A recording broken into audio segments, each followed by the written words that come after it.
नमस्कार मेरे प्यारे साथियों। तो दोस्तों आज हम एक सिंपल सा टॉपिक के बारे में बात करने वाले हैं जिसका नाम है पीएच पैमाना या फिर पीएच मान। ठीक है, देखिए पीएच मान या फिर पीएच पैमाना। ठीक है, ध्यान दीजिएगा।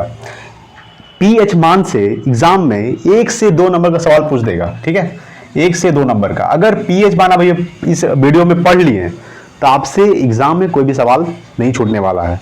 ठीक है, समझिएगा। पीएच, देखिए पीएच का फुल फॉर्म क्या होता है? इसका फुल फॉर्म होता है पावर ऑफ हाइड्रोजन होता है।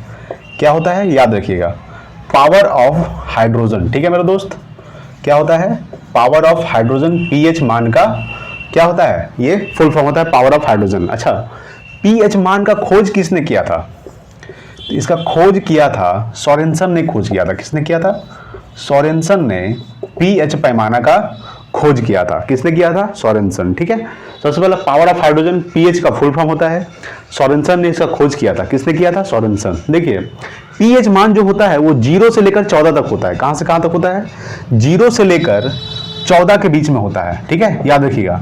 और बीच में एक आता है 7। क्या आता है?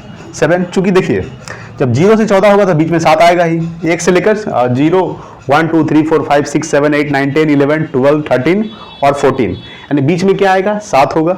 अब यहाँ पे थोड़ा सा समझिएगा, जब 7 से कम होगा तो वो अम्लीय होगा। याद रखिएगा, अगर किसी भी विलयन का पीएच मान 7 से कम होगा तो वो अम्लीय होगा। ठीक है, जैसे देखिए दूध का पीएच मान कितना होता है? याद देखिएगा, दूध का पीएच मान कितना होता है?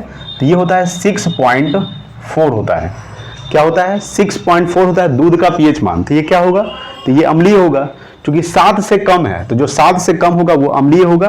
ठीक है, जैसे कि दूध का पीएच मान कितना होता है? 6.4। ठीक है, अगर आपसे पूछ देगा कि मूत्र का पीएच मान कितना होता है, तो मूत्र का पीएच मान होता है 6। ठीक है, मूत्र का पीएच मान कितना होता है? 6 होता है।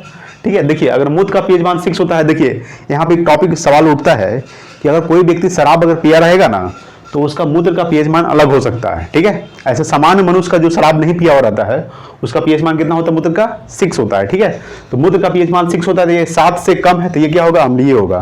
तो 7 से कम जो रहेगा उसका क्या मान होगा? अम्लीय होगा। और जो 7 से अधिक रहेगा वो क्या होगा? तो वो क्षारीय होगा। याद रखिएगा, क्या होगा? क्षारीय। यानी किसी भी विलयन का पीएच मान 7 से अधिक होगा तो वो क्षारीय होगा। किसी भी विलयन का पीएच मान 7 से कम होगा तो वो अम्लीय होगा। ठीक है, जैसे मूत्र का पीएच मान 6 होता है तो मूत्र क्या होगा? अम्लीय होगा। दूध का पीएच मान 6.4 होता है तो ये क्या होगा? अम्लीय होगा। और 7 से अधिक होगा, जैसे कि रक्त का पीएच मान क्या होता है? रक्त का पीएच मान, रक्त का पीएच मान क्या होता है? तो ये होता है 7.4। ठीक है, आपको पता होगा रक्त का पीएच मान, ये एग्जाम में बहुत बार पूछा गया सवाल है। रक्त का पीएच मान कितना होता है? 7.4। तो ये क्या होगा? 7 से अधिक है 7.4, तो ये क्या हो जाएगा? क्षारीय होगा। यानी रक्त क्या है? क्षारीय है। आप यहाँ पे समझ गए हैं कि 7 से कम होगा तो अम्लीय, 7 से अधिक होगा तो क्षारीय। ठीक है, अगर ये 7 रहेगा तो क्या होगा? तो ये 7 रहेगा तो ये होगा उदासीन। क्या होगा? उदासीन। याद रखिएगा, जैसे कि पानी का पीएच मान। ठीक है, यहां पे हम लिख देते हैं, जैसे कि पानी का पीएच मान कितना होता है मेरे दोस्त? तो पानी का पीएच मान होता है 7। ठीक है, आपको पता है क्या होता है? 7। ये क्या होगा? उदासीन होगा। पानी का कोई स्वाद है क्या? वो अम्लीय लगता है या फिर क्षारीय लगता है? नहीं। इसीलिए पानी का पीएच मान कितना होता है? 7 होता है। पानी क्या है? उदासीन है। ठीक है, तो 7 किसका हो जाएगा? पानी का। दूध का पीएच मान 6.4, मूत्र का पीएच मान 6, रक्त का पीएच मान 7.4। आप यहाँ पे एक और टॉपिक समझ लीजिए। ठीक है, देखिए नोट कर लीजिएगा, रक्त का पीएच मान कितना होता है? 7.4। अगर रक्त के पीएच मान में 0.2 भी परिवर्तन होता है, याद रखिएगा। ठीक है, अगर रक्त के पीएच मान में 0.2 भी परिवर्तन होता है तो वो मनुष्य का मृत्यु हो जाता है। याद रखिएगा, यानी किसी भी मनुष्य का, जैसे देखिए आपका अगर ब्लड है 7.4 है पीएच मान, तो मेरा भी वही है। अगर मेरा 0.2 भी परिवर्तन हो जाएगा तो मेरा क्या हो जाएगा? मृत्यु हो जाएगा। ठीक है, तो याद रखिएगा कि रक्त का पीएच मान कितना होता है? 7.4 होता है। अगर रक्त के पीएच मान में 0.2 भी परिवर्तन होता है तो वो मनुष्य की मृत्यु हो जाती है। ठीक है, अब एक टॉपिक और ध्यान दीजिए। देखिए ताप बढ़ने पर क्या होता है? ताप बढ़ने पर, ठीक है, पीएच मान घटता है। ये लिख लीजिएगा एक टॉपिक यहां पे नोट करके, ताप बढ़ने पर पीएच मान क्या होता है? घटता है।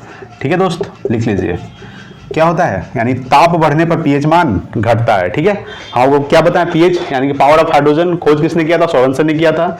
0 से लेकर 14 के बीच होता है पीएच मान। ठीक है, 7 से कम होगा अम्लीय होगा, और 7 से अधिक होगा क्षारीय होगा, 7 होगा तो उदासीन होगा। जैसे कि अम्लीय दूध का पीएच मान कितना होता है 6.4, ये 7 से कम है तो ये क्या होगा, दूध अम्लीय हो जाएगा।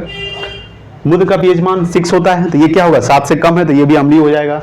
रक्त का पीएच मान 7.4 होता है, ये क्या है, 7 से अधिक है, ये क्या हो जाएगा, तो ये क्षारीय होगा। ठीक है, हम कुछ और लिख देते हैं महत्वपूर्ण पीएच मान। जैसे कि देखिए आंसू का पीएच मान कितना होता है, तो आंसू का पीएच मान होता है, ये भी 7.4 होता है। क्या होता है, 7.4। ठीक है, लगभग में ही होता है, आंसू का पीएच मान 7.4 होता है। ठीक है, अच्छा समुद्री जल का पीएच मान कितना होता है, तो समुद्री जल का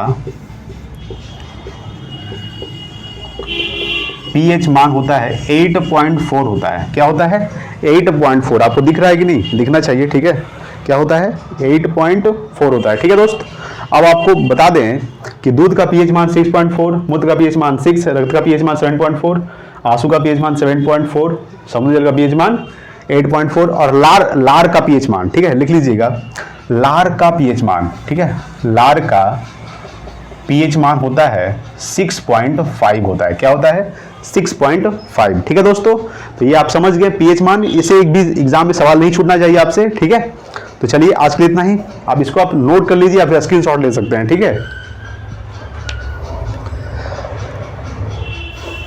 ठीक है दोस्तों, तो आज के लिए इतना ही, मिलता है अगले वीडियो में, तब तक के लिए जय हिंद, वंदे मातरम।